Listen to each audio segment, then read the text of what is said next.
How do you set the priming cycle RPM for a Pentair SuperFlo variable speed pump? Now, typically speaking, these pumps will have a very high RPM value set as their default for the priming cycle. For some pools, a lot of pools actually, it's really more than you need and can even be somewhat damaging to your system.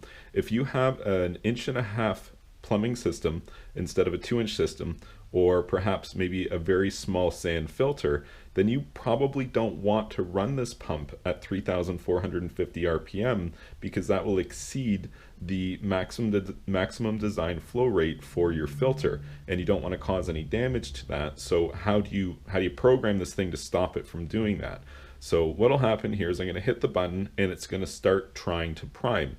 It's currently programmed such that it would prime at 3,450 RPM. This particular installation doesn't need anywhere near that value, so I'm going to show you how you deal with that. So first of all, we'll go ahead and just hit the button like I want it to start cycle 2. I'll hit start, so it's going to start, but it doesn't start at cycle 2, 1200 RPM. It starts at the priming cycle, 5 minutes at 3,450 RPM.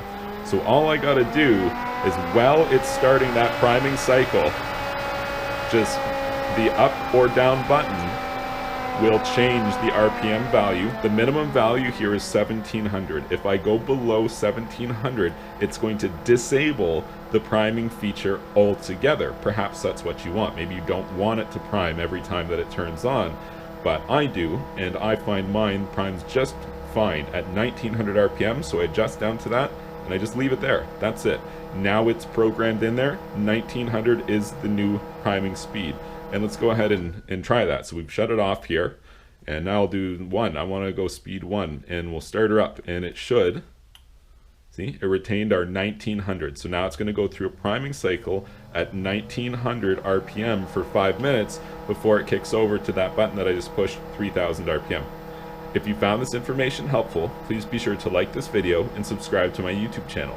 And you can check out my website, swimmingpoolsteve.com.